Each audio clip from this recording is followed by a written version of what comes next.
Our adventure in solar began about 3 years ago. I kind of had a sense of what I wanted to do, and you all have misled me. We originally used a Tesla Model S full pack and a Sandy inverter that would do, I think at the time, 10 kilowatts of AC, 240 volts.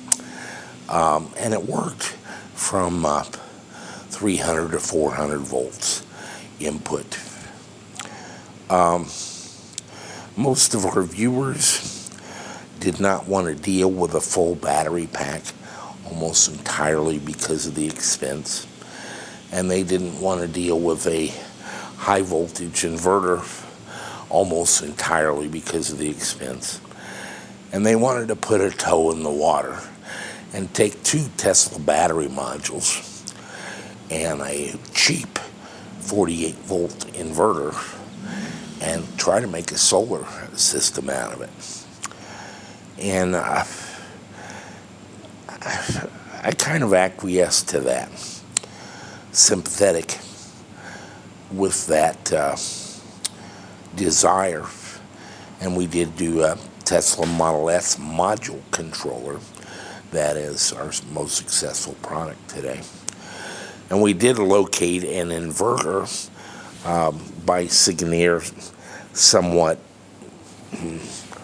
better suited than what they were trying to use, and enabled this low-end solar. It's proven dissatisfying to almost everyone who's tried it because it's not enough power and it's not enough storage, which I knew in the beginning that it would be. One of the issues why I went along with that was the announcement of the Model 3 automobile, which was some distance off, but I knew would be produced in much larger quantities than the Model S or the Model X, and that's proven to be the case. I still think that the correct model is using the high voltage battery packs directly as they come from the car, and that requires a high voltage inverter. And so that's what we're kind of working back toward. What are some of the reasons? The 48 volt systems require an immense amount of current to produce useful quantities of electrical power. 12 to 15 kilowatts being kind of a minimum. Well, that's up in the 400 amp range. And your I squared R losses due to those high currents are high, but more importantly, they're somewhat dangerous. And when I say dangerous, I don't mean you're going to get electrocuted. I mean they're going to start a fire, or they're going to burn something up, simply because of the heat generated in the conductors. I don't like dealing with those kind of high currents, but I don't mind dealing with high voltages at all. I was taught in the Marine Corps voltage check. When I was in the Navy, we had Marines, and they would check voltages like this, and after a while you get used to it.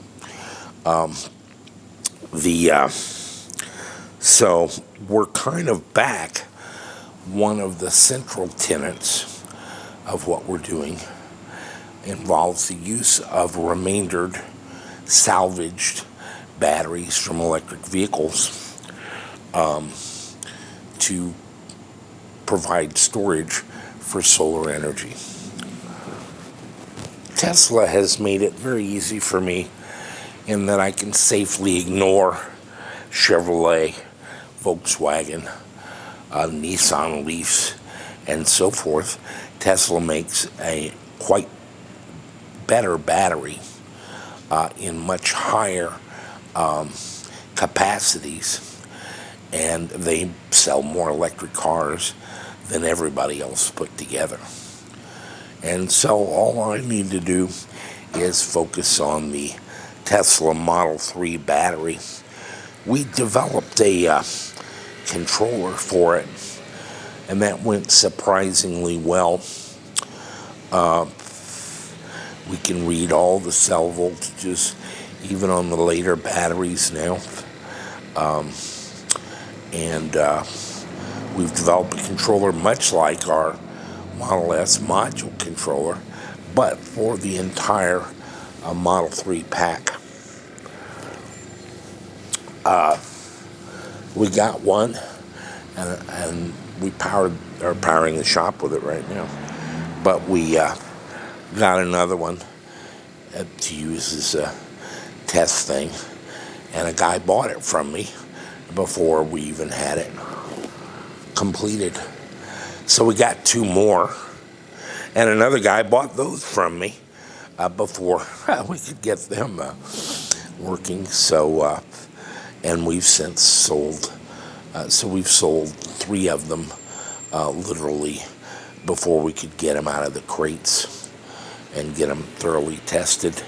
I got 2 more in this week, and we already have them working.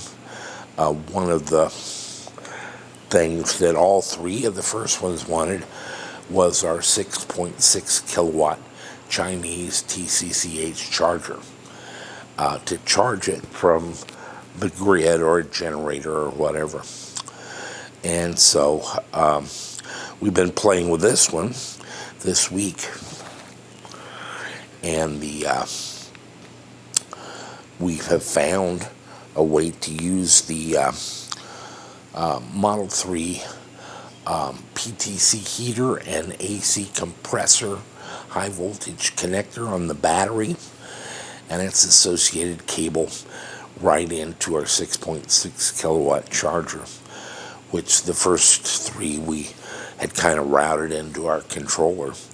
But we have contactors inside the Model 3, and we have a perfectly good connector there, and so that's what we're playing with today. I'm very optimistic. I am enormously excited by what I think. I'm sitting in my little shop working with what I think will be one of the huge inflection points in the history of humankind.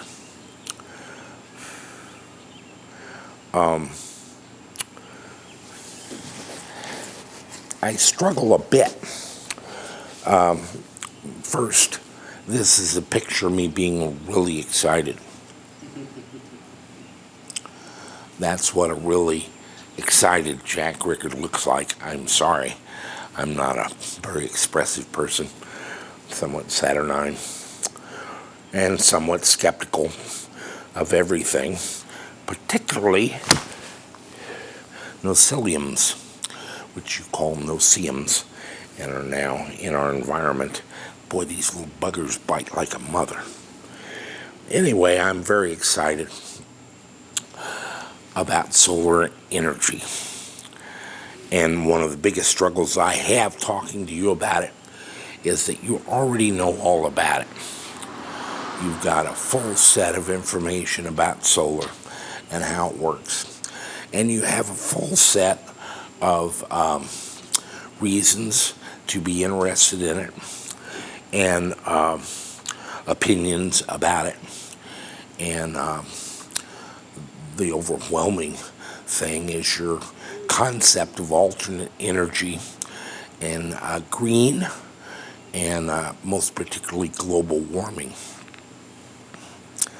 Perhaps it was because I was born on July 24th of 1955 in Missouri, and it was 105 degrees Fahrenheit that early afternoon when the occasion of my advent on planet Earth occurred.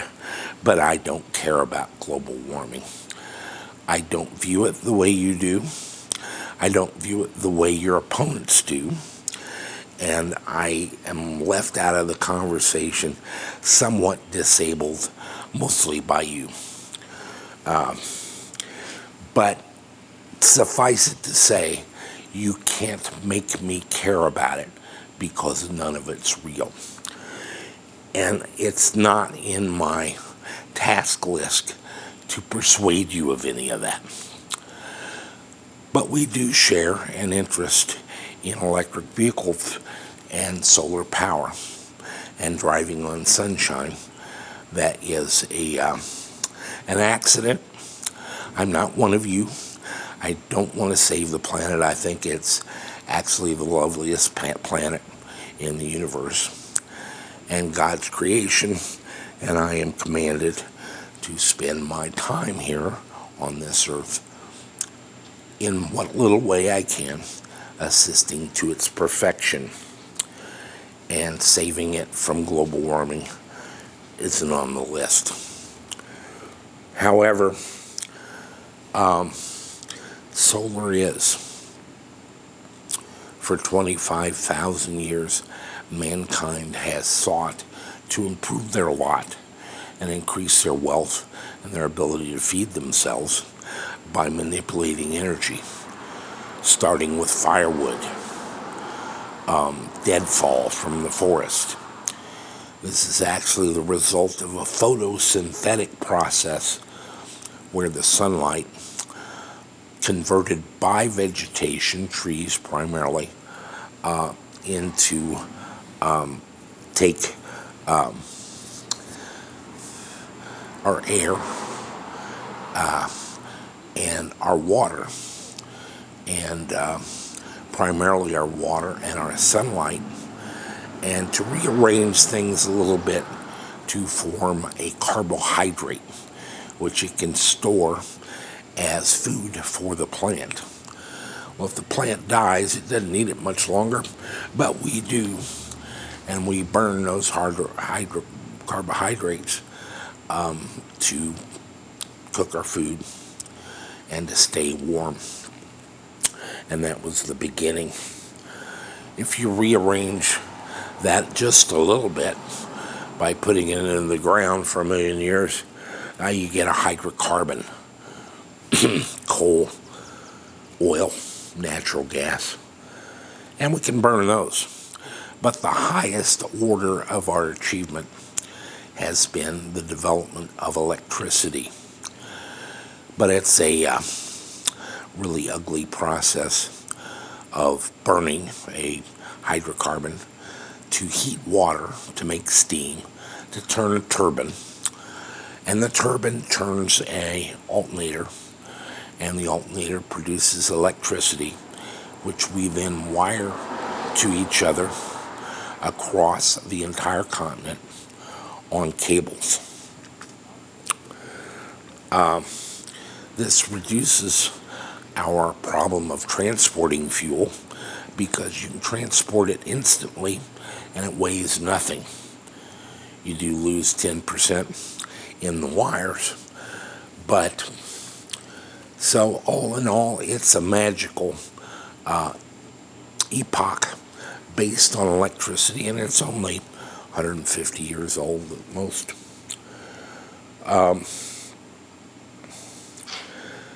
But there's a bypass, and we are on the cusp of it, at the very beginning of it. Not, you all think this is a done deal. It's not started yet. It's right at the very beginning. And that is, the bypass is, we take the sun, you can keep the water, and we're going to convert it directly into electricity, eliminating the transport of the fuel, the burning of the fuel, the heating of the water, the turning of the turbine, which in turn turns the alternator, and then all the transportation. We can put photoelectric cells directly on the roof of where we need to use the electricity, and we can convert sunlight to electricity directly. This was first and best described by Albert Einstein, and you'll be shocked, perhaps some of you, to learn he did not win a Nobel Prize for the theory of general relativity, and he didn't receive it for the theory of special relativity. He received it for a description of the photoelectric effect. Probably kind of a backhanded version of anti-Semitism, but that's what he got the Nobel Prize for. Today, we're right at the cusp of this. 22 years ago, by the way, I installed at an expense of about $275,000 a then enormous 12 kilowatt array at my home in Morrison, Colorado. So I'm not new to solar, but I recognize that with all of it you've seen, with the utility grid scale solar systems going up, with the huge amount of residential solar in the United States, that it hasn't actually started yet.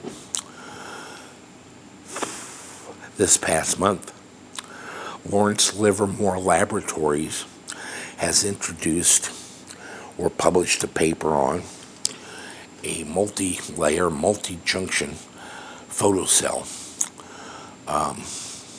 power cell that will operate slightly north of 47% efficiency. Our most efficient commercial cells now are about 22.5% efficiency.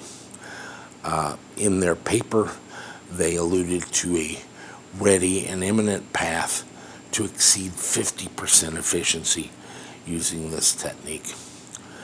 And this is not the end of the road, guys. The quest for efficiency in photovoltaics is ongoing. But you know what? They published a thing they publish every year, actually, called the Estimated U.S. Energy Consumption in 2019. 100.2 quads. Same Lawrence Livermore National Laboratory.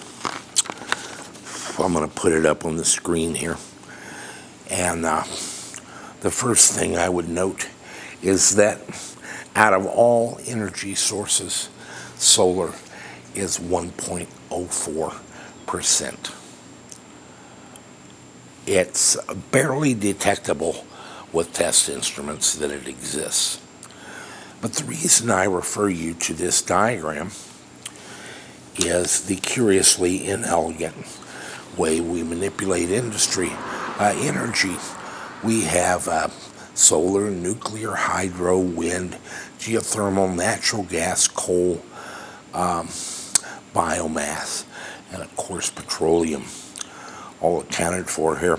On the right side of the page, you'll see energy surfaces at set 32.7 and rejected energy at 67.5. We did not reject this energy because we don't love it. When they say rejected energy, they're talking about wasted energy that is given off in all the processes to produce and use this energy as heat, waste heat. When you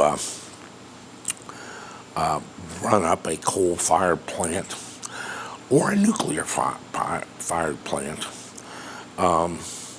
or a gas-fired plant, you have to heat the water, but most of the heat just escapes and is given off into the atmosphere. Very little of it winds up being electricity. When you put petroleum in your car, let's see, what are they saying here?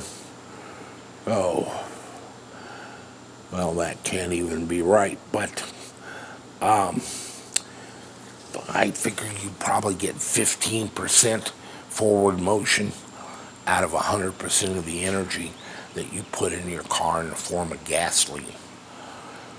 With electric vehicles, you can convert much more efficiently, up to 85 or 88% of the fuel in your batteries to forward motion. That is a huge gain in efficiency, a huge gain in efficiency, and a huge decrease in heat loss or waste. In fact, I view an internal combustion engine vehicle as a power plant designed to blow heat out the front of the car, and forward motion is a byproduct of that process. An electric vehicle more directly, more elegantly, and more efficiently converts energy into forward motion, which is what I want. But also radio, internet access, the ability to honk the horn and to keep me warm or cool. It's used energy services as opposed to rejected energy. And so you can see from this diagram that 2/3 of our energy is wasted as heat. If you're worried about global warming, you don't need to invent a CO2 fantasy. How about just the heat you give off in all these activities, from the tree to the turning wheel, or the air conditioning that you use? It's a huge amount of wasted energy. In fact, you're wasting most of it. No, you're not wasting most of it. You're wasting 2/3 of it giving off heat. And that is a wasteful and crude and inelegant use of energy. It would be a good mission for my life, and I would suggest for yours, to change that from 2/3 wasted and 1/3 used to 1/3 wasted and 2/3 used. And in fact, if we could get the world to be 90% energy efficient, we would be that much wealthier. You see, energy is our base wealth, and money and houses and cars and clothes and all that are proxies, one-off proxies for our ability to manipulate energy. And right now, as of 2019, we're doing a piss poor job of it. We waste 2/3 of the energy we harness, and we benefit from 1/3 of it. There are efficiency losses in photovoltaics as well, but they're much less, and they don't give off much heat. We're converting sunlight to electricity directly, and that's a cool thing, and it would be cooler at 47% than 22%. And so this is why I'm saying we're at the cusp, the very beginning of a revolution in the generation and use of energy. And I believe that it begins at home, and I believe that it starts with energy being generated where we use it and use there. But that of necessity, because of its photovoltaic nature. Firewood burns day or night, but the sun is not overhead day or night. In fact, some days it isn't overhead, and we haven't had much today. But that's where the batteries come in, and the ready source of lower cost, less expensive batteries of the very latest architecture are now and will be in the future left over from electric vehicles. The reason I'm not totally dedicated to building electric vehicles anymore is we already won. Tesla is producing millions of them. Others will follow. They probably won't be Volkswagen and General Motors and Ford. Boy, my life. 2 years ago, I told you all those companies were on the very edge of collapse and would be bankrupt, and everybody would get to carry their desk adornments out to the parking lot in a little cardboard box. This year, everybody knows this. There was no prophecy to it. Anybody knew that. 2 years ago, it was like, he's a madman. That can never happen. Today, it's like, oh, everybody knows that. GM's about to go out of business right now, so is Ford. Well, yeah, they are. So what are we about today? Back again with the Model 3 battery, but I'm unhappy with the availability of high voltage inverters, and particularly because I've become enamored of the in-phase microinverter. Note that a little over a year ago, I bought some in-phase stock at $5.90. It hit $63 this week and is quickly becoming the 800-pound gorilla in the grid-tied inverter world. 97% of the solar installations in the U.S.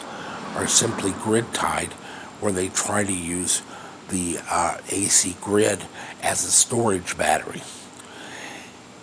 It never did make a good one, in fact, a piss poor one. And now we have an open war going on between the grid and the solar people, leading to what we call selfish solar. Cut them off. Don't give them anything. Don't sell them anything. The $46 a month you might get for your $80,000 or $100,000 investment is not worth it. And so we're talking about selfish solar, grid independence. We keep a grid, so if our system goes down, we've still got one. Or if we have 7 days of bad sledding, we can top off our batteries with it. But we don't send them anything. We don't sell them anything. That's why it's called selfish solar. Your dream of a kumbaya moment where you and the utility company walk off into the future hand in hand with a very delicate music playing in the background didn't pan out. That's not the way our corporate world works now. Worse, they have robbed the bank, taken all the money out of the grid and given it to retirees in the form of dividends, which their salaries are based on, and have let the grid devolve into a teetering, doddering old wreck that's kind of falling down around our ears slow motion, and it's not going to get better. So I see a future of point-of-use generation and use of electricity through the magic rocks of photovoltaics and lithium batteries. And I'm kind of committed to that without taking on all the fantasies and pseudo-religions of global warming and peak oil and all of that. You don't need all that. It's right here. 2/3 of your energy is squandered like whores. Sailors in port towns. 1/3 actually does you any good. Can we improve on that? And I believe we can. Again, I've been frustrated about the inverters. Sandy makes a pretty good inverter. They're heavy. They take weeks to ship. Now there's a 25% tariff on them. It's just kind of a shit show. and they don't do what I want them to do. I cannot talk these people, the Sigourney people, the Sandy people, anyone into doing an inverter my way. And the central issue is the grid-tied inverters all now use UL 1741 Supplement A, which allows me to in a very fine way, modulate their power output by varying their frequency. But Sandy won't do it, and Sigourney refuses to do it. I don't know what I'm talking about, and they're not going to do that. And by the time everybody's doing it that way, then they'll wish they had listened. But it's very difficult to persuade people about the future without the future arriving. And then their story is, well, everybody knew that. And so that's just the world I live in. If you recall, Colin Kidder joined us here, as he does rarely every year or two. He's worked for me for 6 or 7 years now. Brilliant guy, and a lot of what we do around here, he's kind of at the heart of. And I was complaining about the inverters, and he happened to mention that, he kind of liked inverters and would kind of like to have one at his home in Sparta. And he'd like to do an inverter. I said, really, you have an interest in that? Oh, yeah. I said, well, you know what? He says, the problem is you blow up a lot of expensive IGBTs. I said, you know what? I know a guy who just loves to buy expensive IGBTs. This guy. I'll buy him just to look at him. So we have since corresponded, as we do daily anyway, on the topic of a massively overbuilt, over-engineered, overkill 30 kilowatt inverter that will work on the voltages of the Model 3 battery. By the way, these voltages did not arrive on a pallet from heaven. It's no accident that electric vehicles overwhelmingly operate between 300 and 400 volts. If you rectify 240 volts AC, which is the overwhelmingly almost universal power that we have here in the United States, you get about 340 volts. And if you will do a battery and charge a battery and discharge a battery somewhat close to that, the expense and size of the components to boost that up to 400 volts or buck it down to 300 volts is very minimal. And so the tie between the 300 volt to 400 volts and the 240 volts AC is pretty natural. Similarly, if we take 360 volts and try to invert it, that's a lot easier, a lot more efficient, and in all ways better than trying to do that with 12 volts or 36 volts or 24 volts or 48 volts or 1,000 volts. And so the 300 to 400 volts is not an accident for the EV batteries. It comes from the 240 and it'll go right back to the 240. So we started playing with the idea of an inverter. Hey. Hi. How are you? Good evening. Whew. So, what's the plan? You jump in there, the drought ends, and then the crops grow. Everyone's happy. Right. Okay. What if instead we built some sort of system that would get the water from the river down to the fields? Like with tubes or something? A gravity-driven water distribution network. Yes! Huh?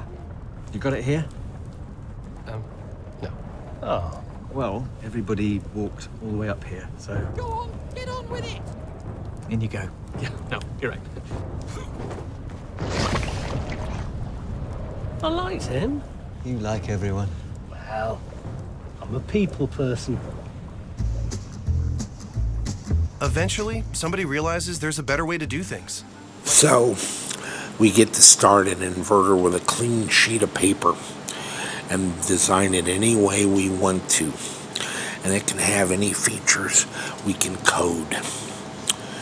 And that's kind of interesting. So I'm sure it will surprise you that our first two prototypes, one with Colin in Sparta and one with me here in Cape Girardeau, Missouri, are 48 volt inverters, 15 kilowatts. Why would that be? Well, the trick is in the transformer. And I happen to have a couple Sigourney 15 kilowatt transformers here.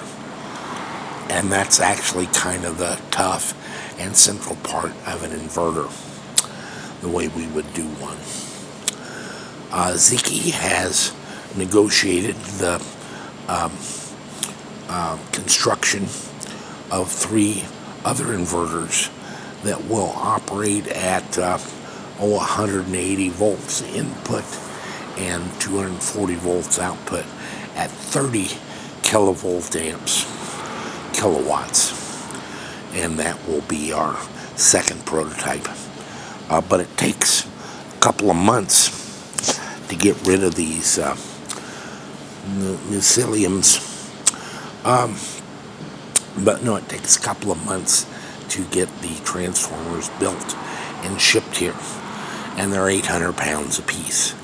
So they have to come by sea freight. And so we're going to go ahead and do a prototype at the lower voltages, 48 volts. And do our experiments and code and so forth with that. And we can make a full-fledged 15 kilowatt inverter using the Sigourney transformer and put a lot less stress on our switching semiconductors.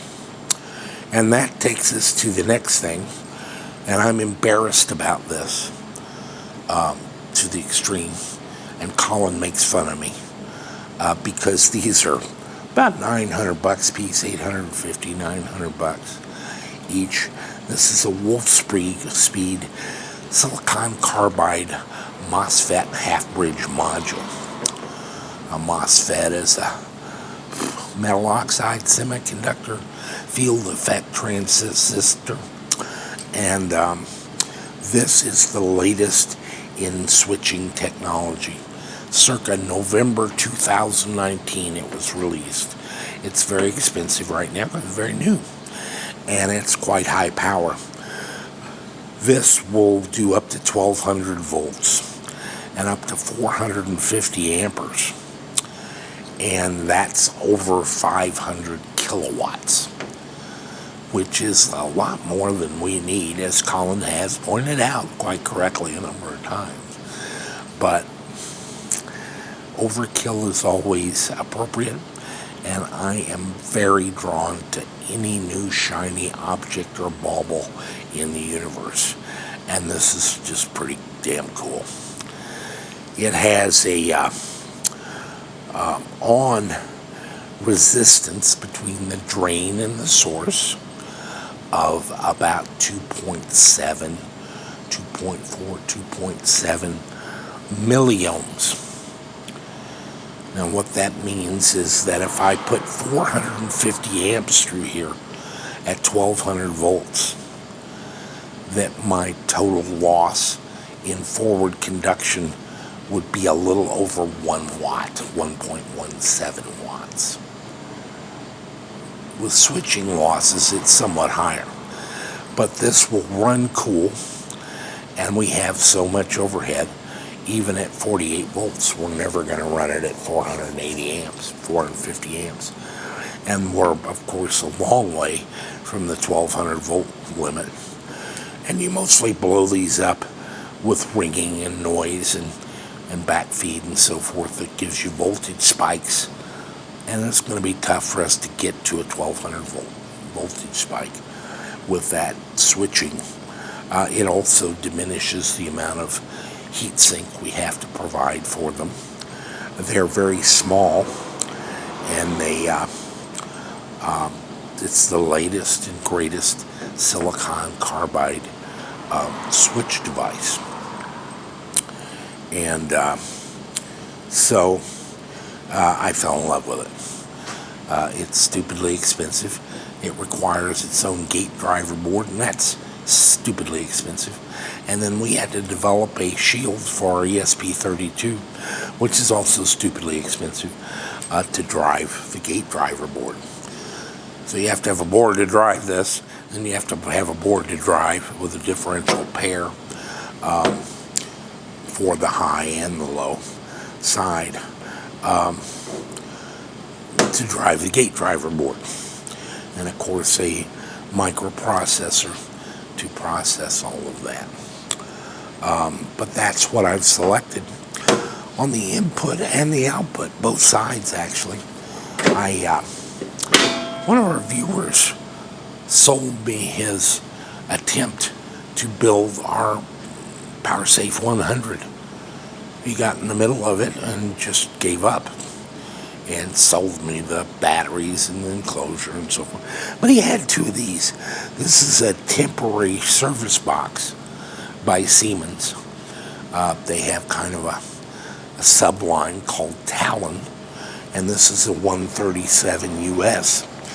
It has a NEMA 5-15 50 amp, a 30 amp 240, and a 120 volt AC GFI outlet, and a couple of circuit breakers here. The 240 I think is 80 amps, adequate for the 15 kilowatts. And we put a midnight solar metal oxide varistor surge suppressor on the output, and all that is repeated exactly on the input. And the idea is that, like the Signature, we could have a grid input and run either off the grid or off the inverter. But I've got long-term designs which may prove difficult, but we're going to try it. That is to link this output to the input of the next one, where you have two 30 kilowatts operating at the same phase and in conjunction with each other. And in fact, you could take the output of that one, connect it to the input of the next one, and have 90 and so forth up to some point. And so that's our basic enclosure. This is the same enclosure we use for the PowerSafe RV or PowerSafe 15, which has been quite popular, by the way. 24 volt system. This little 6 kilowatt inverter with a crummy waveform, I think. But man, we've sold a dozen of those things. They like them in the RVs and boats, cabins. But we're using the same enclosure. Let's take a look inside. So inside, Nanu, could you pull that yellow thing off? We have a bus bar, and we can connect some things to that. But most notably, we'll have our battery input at 48 volts that goes to that bar. It's connected by copper bar to a 477 microfarad film capacitor. These are kind of, again, pricey overkill capacitors, film capacitors. They cost about 200 bucks, and we may need a couple more of them, which I'll probably just connect to the bus bar. Here's our two switches on a heatsink. This is the gate driver board I was talking about, and there is our positive and negative battery input, and this goes to the transformer as an output. And so that's our basic copper to connect our Wolfspeeds XM3 series silicon carbide switches. Each module is a half bridge, and we've got them connected to the DC inputs, which will be high current. So we actually have three pretty big conductors going to the transformer primary. And so that's the mechanical layout of our switches and gate driver boards. And the output of the transformer goes over here to some bars. We have a neutral and an L1 and L2, and I have some bars over here, and then we connect that to our output box.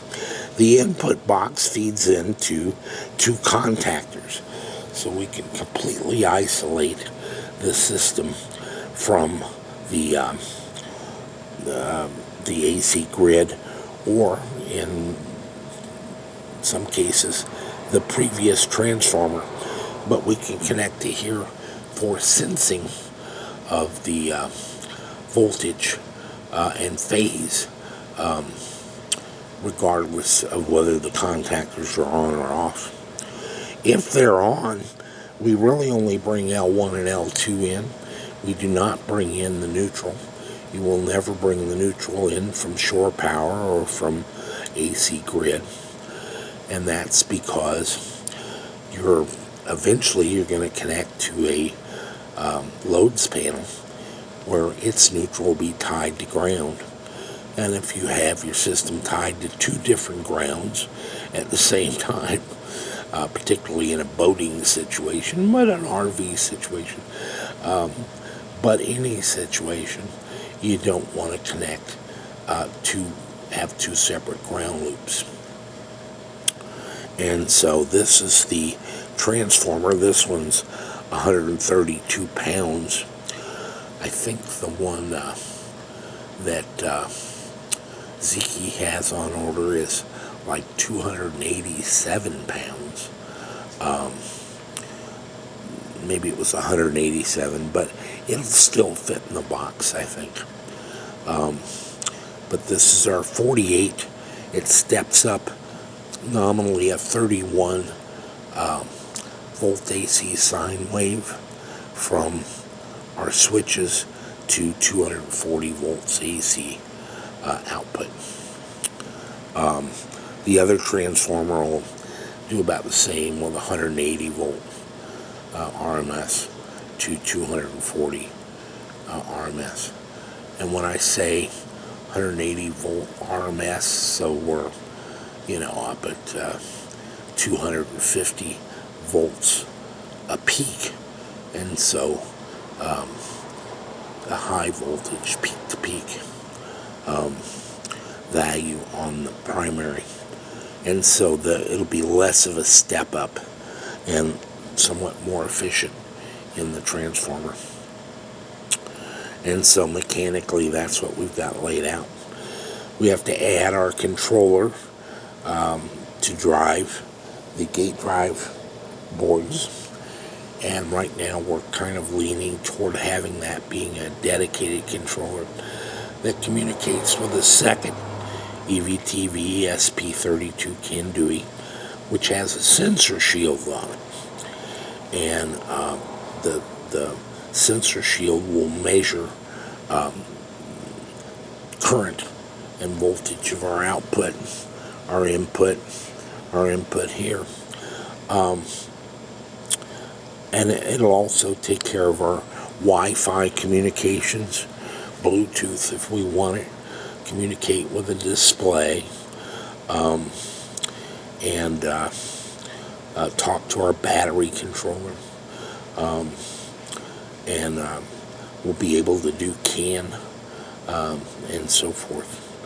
So we'll have two microcontrollers in here, 240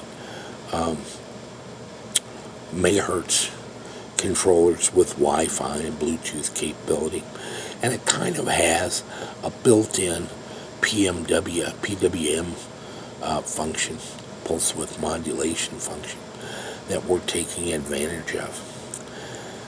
What is pulse width modulation, and how do we drive these switches to make the sine wave output for 240 volts AC?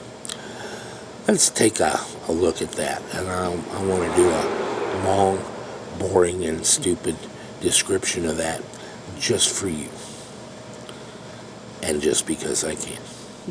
All right. We need to produce a sine wave output out of our inverter. And we're going to use pulse width modulation, of course, to do that. And let's talk a little bit about what pulse width modulation is. If we set up a square wave output at 20 kilohertz frequency, the duration of each waveform will be 50 microseconds. In our first prototype, we use a 48 volt source. And in the top waveform here, you can see that we have a 50% pulse width. That means we're going to turn on our Cree 450 switch for 25 microseconds, and then we're going to turn it off for 25 microseconds, and then we're going to turn it on for 25 microseconds and turn it off for 25 microseconds. That'll give us a 50% pulse width and a 24 volt average output. We're on at 48 volts half the time, and so our average voltage output would be half of our 48 volt source, or 24 volts. Similarly, the waveform below that, we show a 25% pulse width, and that would give us a 12 volt average output. If we turn the switch on for 75% of our 50 microsecond duration and turn it off for 25%, we would have a 75% pulse width and a 36 volt average. Now 20 kilohertz is a fairly high frequency for this kind of work. The Cree XM3 series can operate it up to 100 kilohertz. If we fire that output of the 48 volt battery through the switch into a large inductor, inductors resist any change in current level, and so it would have the effect of smoothing this rather thoroughly to where we would follow the average voltage without really seeing any of the pulses of the higher frequency 20 kilohertz. And so this is your basis of pulse width modulation, is you can vary your output based on the percentage of on time during your 50 microsecond duration of your pulse. And there's only two levels here. And that's full on to 48 volts and full off to 0 volts. But by changing the ratio of the amount of time on to the amount of time off, we can directly control the average voltage. And into a passive component such as a capacitor or an inductor, that will smooth very nicely to the average. So that's the basic concept of pulse width modulation, is simply switching an output on and off at a variable rate or pulse width of our carrier frequency, in this case 20 kilohertz. Okay, let's apply this pulse width modulation concept to produce a 240 volt AC sine wave output at 60 hertz. And let's take a look at our little diagram here that I have up here. This is our transformer, and it has sufficient turns ratio to step up our 24 volt peak to peak, or 24 volt peak, 48 volt peak to peak output to 240 volts AC RMS in the secondary. And we center tap the secondary, so that's our neutral, L1 and L2. And for AC, we actually want the current flow to reverse. And so we use two of the Cree switch modules. And the modules are half-bridge modules. They contain two silicon carbide switches. And we have two of them, and they're connected to the ends of the primary of the transformer. So if this is our positive 48 volts here with the orange at the top, and our return, a negative terminal of the battery at the bottom, then we can see that following electron flow, that our current would go from the negative terminal through this switch, if it's on, up through the transformer in this direction, and down to the midpoint of the other module, and go up through the upper switch on this one to our positive. And so we'll have full conduction when these two switches are on.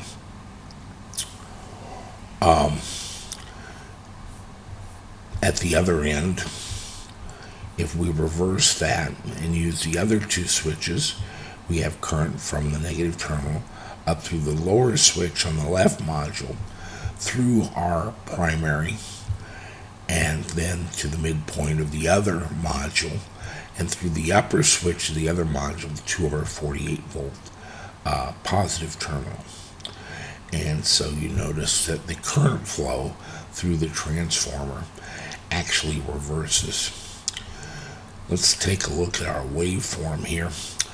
On the positive switches, what I'm calling the positive switches, here is our 20 kilohertz pulse width modulated waveform. And we go from 5% here of this waveform to 50% of the midpoint, and then we go back to 5%. And we're going to do that 333 pulses at 20 kilohertz equals 60 hertz. And so this will cause our sine wave, our average voltage, as we increase this pulse width modulation from 5% to 50%. Our average voltage is going to increase to a maximum of 24 volts at the peak, or at 50% of our 48 volt pack. And then it's going to decrease back to 5%. And we're going to let it go to 0 for our crossover, at which time we switch these switches off. They're off and will remain off for the second half of our waveform. And we're going to use the other two switches, and we're going to do those at 20 kilohertz. And again, 333 pulses across that duration of 50 microseconds per pulse would give us 60 hertz.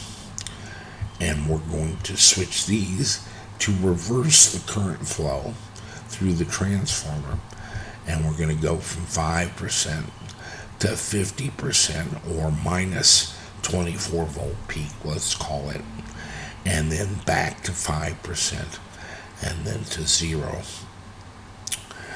And this will give us a sine wave on the primary at 60 hertz, varying from 24 volts peak at one direction to 24 volt peaks in the other direction. and that is going to cause that waveform to appear in the primary.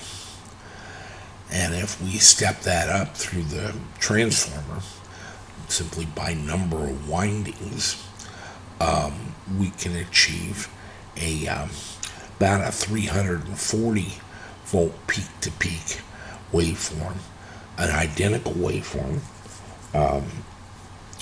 It'll actually be flipped in phase, but it'll be 360, 340 volt peak-to-peak, and that works out to about 240 volts RMS sine wave. And so this is the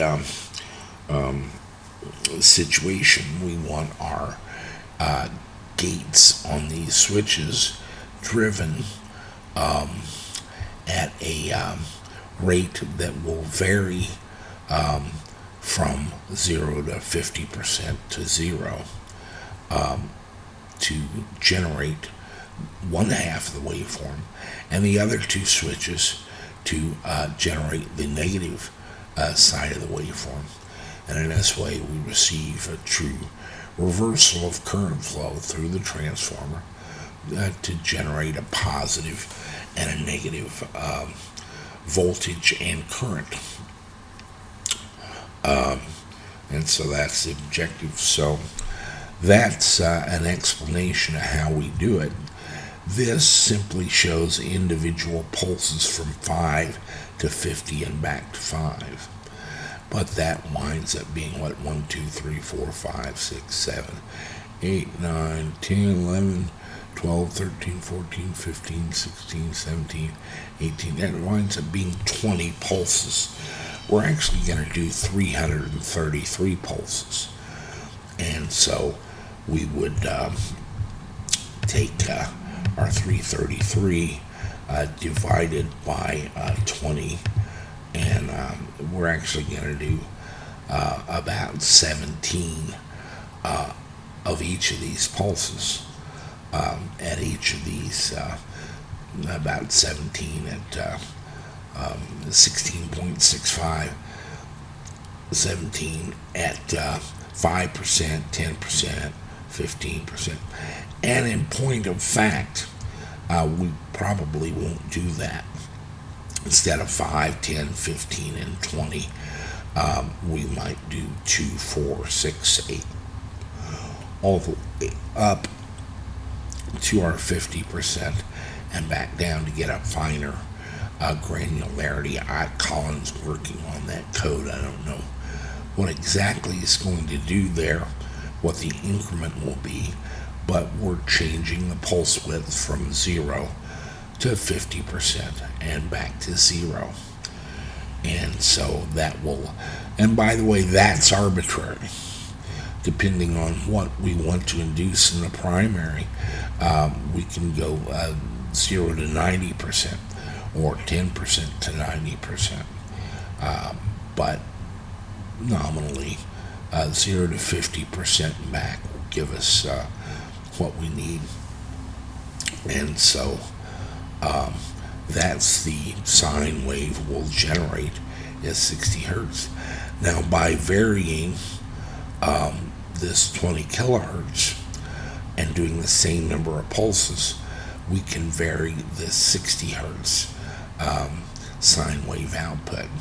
And one of the design goals in this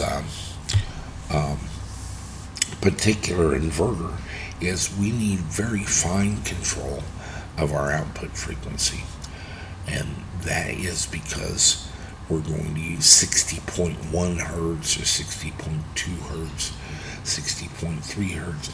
By changing the values between 60 and I think about 62 hertz, we can modulate the output of grid-tied inverters such as the N-phase and completely control them instead of turning them off for 5 minutes and allowing them to come back on and later turning them off for another 5 minutes. We can actually vary the output of them and have them produce all the time to control the charging of our battery and the power production to our loads. This was the critical feature I could not get other inverter manufacturers to perform. And so there's some other things I'd like to do with inverters, but that was the central one, is that UL 1741 Supplement A of 2019 establishes this frequency control to a fine level of the output of the grid-tied inverters. And I could not persuade any inverter manufacturer to take this at all seriously. It's actually the future. I think grid-tied inverters bringing 240 volts AC from the roof are the future, and in phase is the 800-pound gorilla there right now. By the way, their stock, which I originally bought at $5.90, is trading at $62 today, a little over a year later.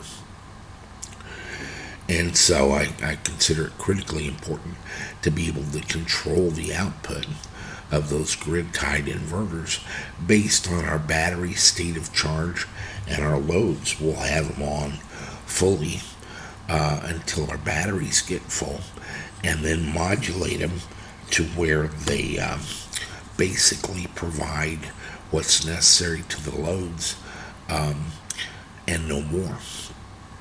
And so our loads during the day, while our battery is full, will be provided by the grid. Of course, we can supplement that from the battery, or if our battery is below 100% state of charge, we can take excess power from the roof. And so that's why I want this fine control of our output frequency, is to be able to control the output of the in-phase grid-tied inverters.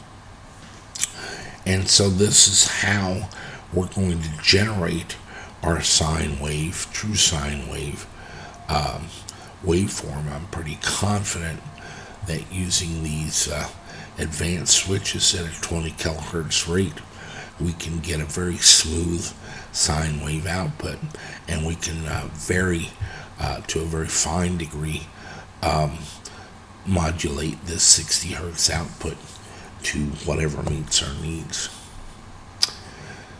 And so that's the basis of pulse width modulation to achieve a 60 hertz true sine wave at exactly the voltages we want using pulse width modulation. Let's talk just briefly about voltage. Okay, Jack, you're using a 48 volt battery, but in truth the battery voltage can vary from 48 down to 36 or 37 before our battery is fully discharged. How do you maintain the 240 volts AC RMS on the output when your source voltage is not 48 volts? In fact, it could be 40 volts. Well, that's kind of a big question. And it not only applies to the output of the battery varying, but as we cut in loads, cut out loads, our output voltage will vary based on the amount of load we put on it. And so what we're going to do is put some voltage sensors and current sensors on our output, and we can monitor those for voltage and current. And recall that we went from 5% to 50% or whatever. We can adjust that voltage, of course, by simply widening our pulse width or narrowing it slightly. And so small changes in the pulse width can result in significant changes in our average voltage.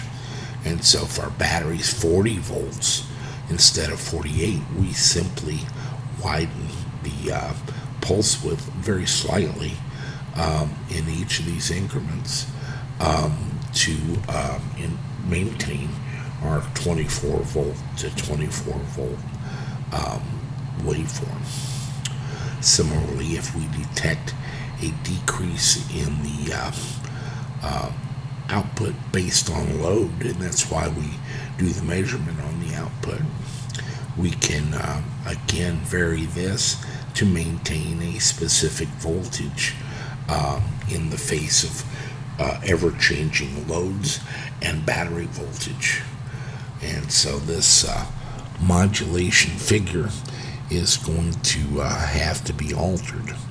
And I'm very pleased to announce that that's Colin Kitter's problem. Because of the speed of the microprocessors, and ours is actually a pretty impressive 240 megahertz. You would normally look up these values in a lookup table rather than actually calculate them. I'm not too sure how he's going to do that because we have the necessity of constantly changing the values based on our output voltage depending on battery voltage and loads.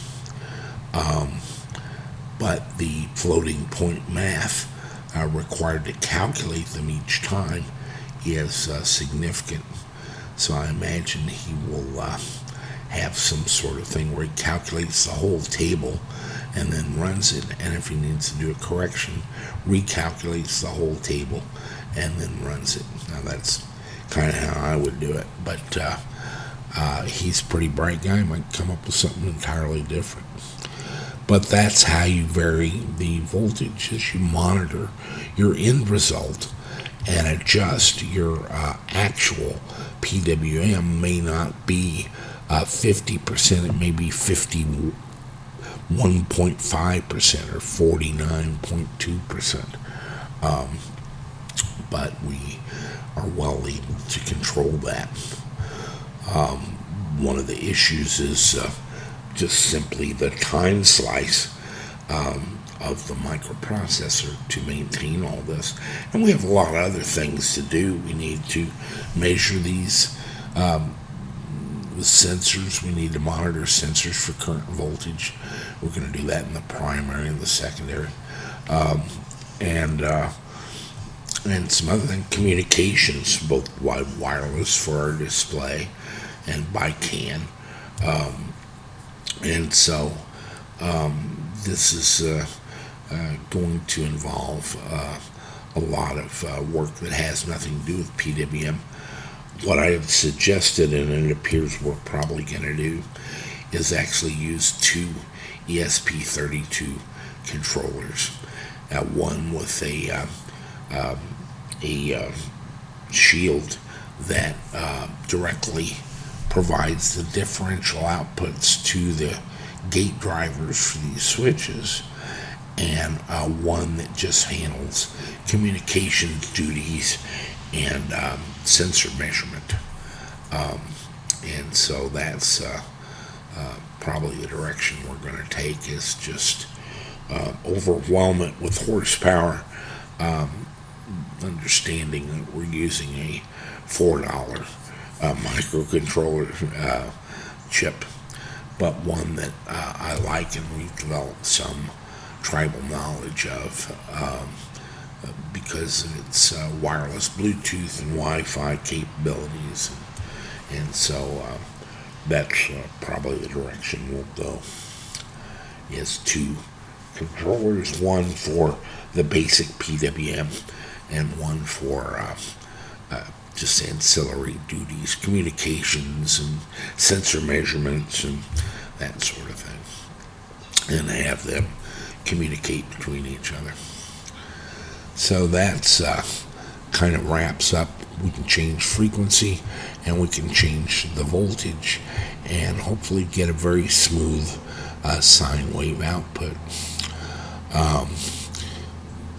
I would mention, and probably have elsewhere in this video, I'm kind of enamored with these XM3 series switches from Cree, Wolfspeed.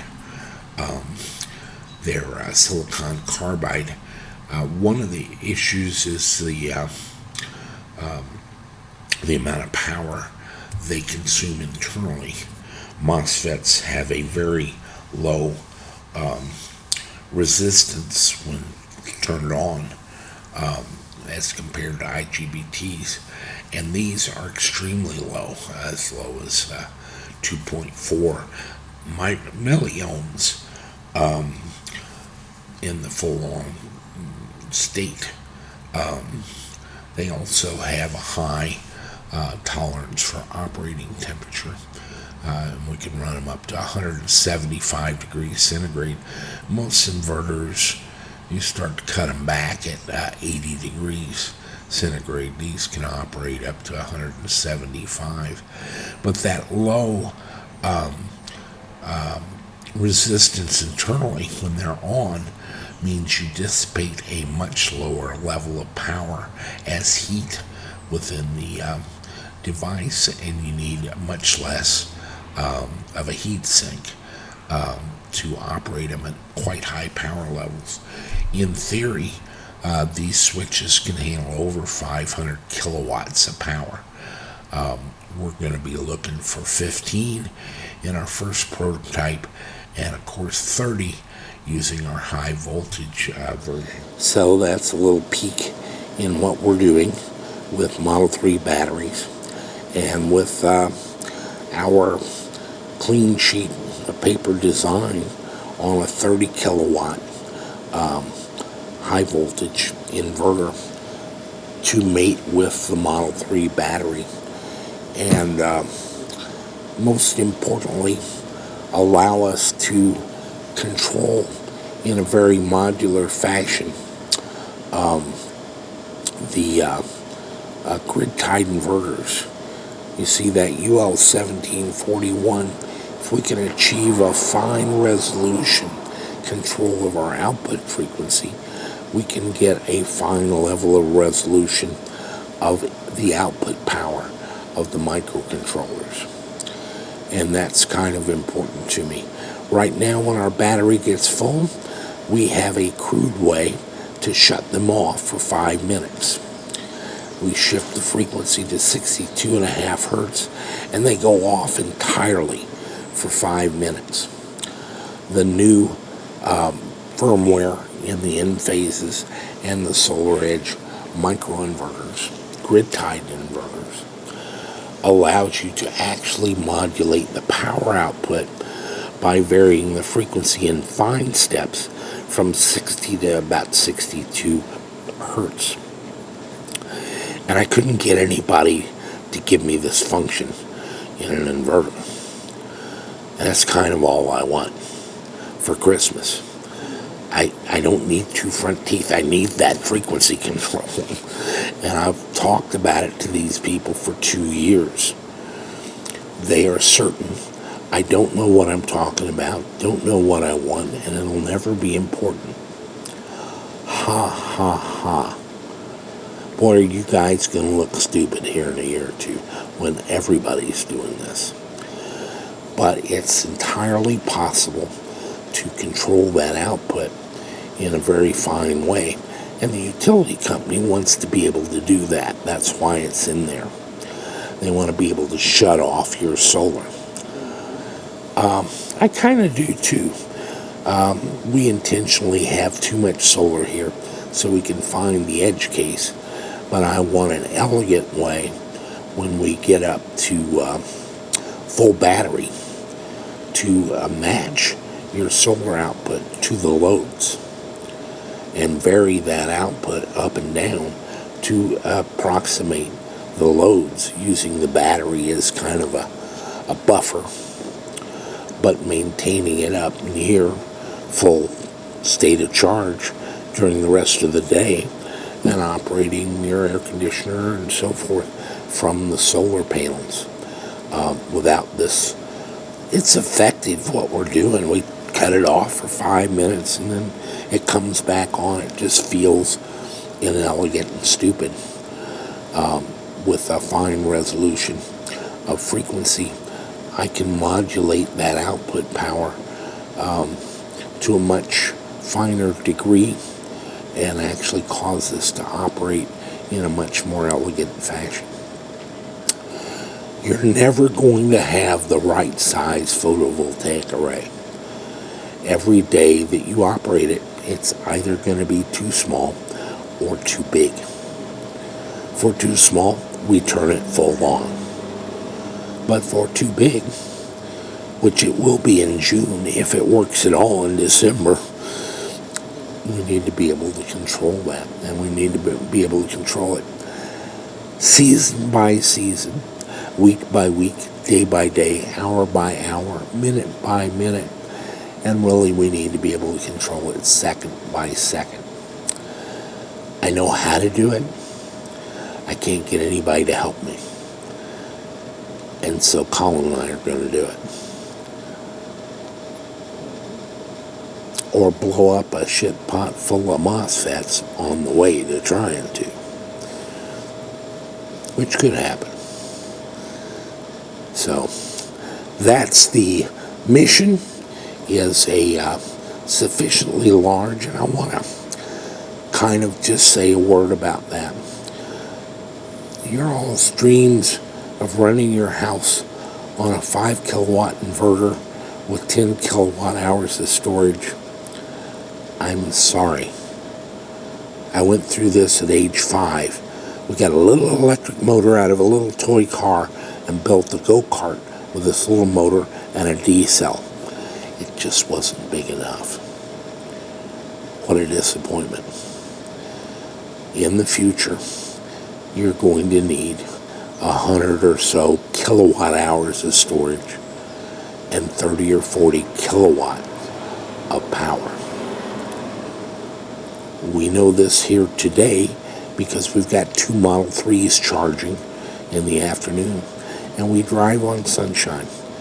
But it takes a lot of solar and it takes a lot of battery. And so we're kind of in touch with things on a larger scale, and that's where you're going to wind up. Fortunately, as Elon makes millions of Model 3 and Model Y cars, the price and availability of the batteries will go down. And fortunately, the solar panels themselves will become better and more efficient and less expensive over time. Now, one of the issues with the Lawrence Livermore development, or with, you may have heard of the Perscovite cells, is their new technologies, and it's very difficult for them to compete with the economies of scale that the old panels get. But that either means you get the 45 or 50% panel at a high price, or as they come on and start to scale up, you get the 22% for $25 a panel. Either way, the price goes down. More electric cars, more batteries. And so, in 5 years, you won't be paying any more for the 75 kilowatt battery and the 30 kilowatt inverter than you are today for the 5 kilowatt inverter and the 10 kilowatt hour battery. Things happen with economies of scale. We're looking forward to Tesla's Battery Investor Day, and everyone has jumped the gun and announced what it's going to be, although none of them actually know when it's going to be. He announced it very clearly. It'll be held in March of 2020, and we're eagerly awaiting that. Well, he did change it to April. Well, then he did change it to May. But they're sure now it'll be in May. And so within the next couple of weeks, I think you're going to see some surprising things and be made to look very foolish on some of your prognostications into the future. But I do expect some cool stuff to come out of it. One of the issues I don't think people have grasped is that when Elon Musk announced the Gigafactory, what he was saying was, with the building of one building, I'm going to double the world's output of lithium batteries. Well, several years have gone by, and it's no longer half the output of the world's supply. Batteries have become kind of a big business. But it has become apparent to him in a way I don't think it has to you, that he doesn't need a gigawatt of batteries. He doesn't need a terawatt of batteries. He needs several terawatts of batteries, and he needs them kind of right now to do everything he's planning on with the cars, with the power walls, with the rooftops, with the semi-truck, and with the utility grid storage, utility grade, to utility scale grid storage. There's not enough batteries in the world again. And he has to figure out a way to make batteries faster, cheaper, and more quickly than you can imagine. And this is what's keeping him awake at night, is where do I get a terawatt of batteries, like by the 4th of July? I mean, that's the pressure he's feeling. He doesn't really need it the 4th of July, but he thinks he does. And so it's going to be kind of interesting to see the coming battery day. And I'm going to leave you with my favorite commercial. At some point, somebody does have a better idea. Stay with us.